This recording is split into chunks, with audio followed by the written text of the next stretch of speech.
mapagpalang araw po sa ating lahat. Ito po ang aking daily devotion ng araw, November 25, 2024. Ngayong araw po ay ating kakaroon po tayo ng panibagong series sa buong mundo na ito at ang title po nito ay about leading by example in the family. So, specifically, magiging topic po natin is about visionary model. So, ang ating talata po para sa araw na ito ay manggagaling sa Genesis chapter 12 verses 1 and 2. Sabi po rito, basahin ko po. The Lord has said to Abram, "Go from your country, your people, and your father's household to the land I will show you.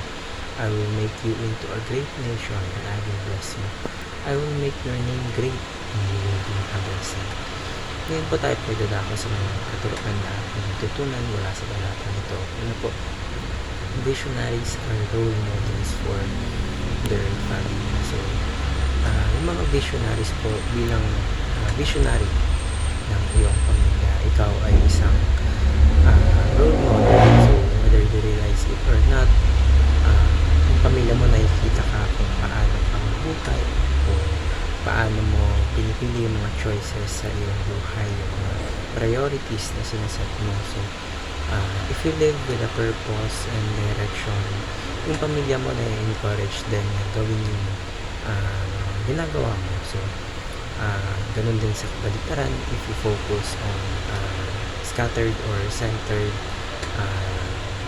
temporary life, ganun din yung gagawin ng iyong pamilya. So, dapat maging maingat tayo as a visionary that we have the responsibility to be the model of that a life that points to God's purpose. So, ikalawa, our vision must come from God. So, alam niyo po, tayo po mga tao, pwede naman tayong gumawa ng mga plano na mga according lang sa ating sarili. Pero, dapat natin tandaan na yung God's vision is the only vision for our lives that will truly stand the test of time. So, His vision is perfect because alam niya kung ano yung nangyayari sa simula hanggang sa dulo. So, we're not just making plans for this life, but we're stepping into something bigger kasi it is something eternal. So, don't just ask God para i-bless yung plans mo, but ask Him kung ano ang plano niya sa iyo at sa iyong pamilya. Last po is our vision must come.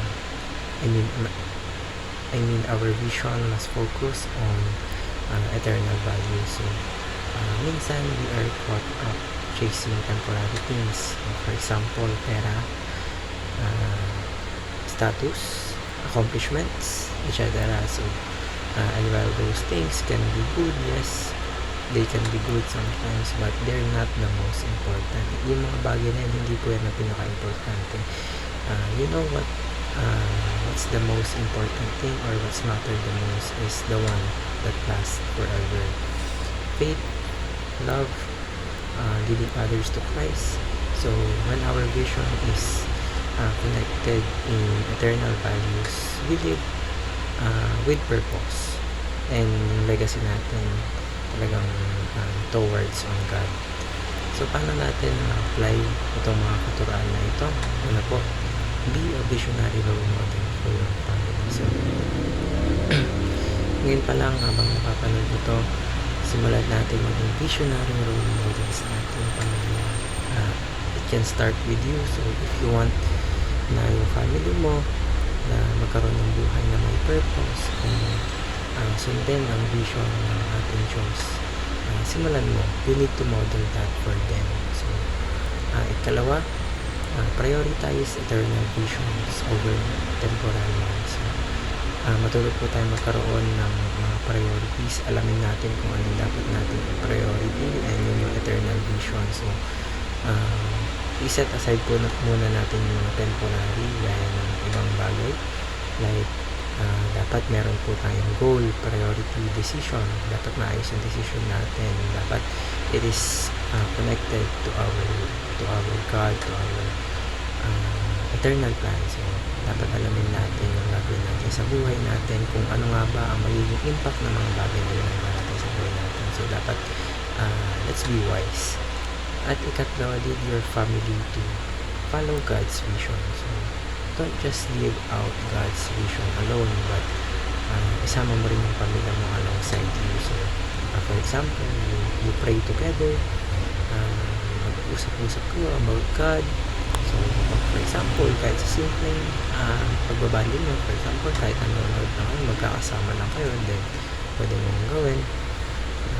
You talk about God habang kayo ay magkakasama. So, mga ganun bagay pwede na yan simulan. So, when you do this, you're not just creating moments or memories, but you're building a legacy of faith. So, maraming tayong tutunan sa araw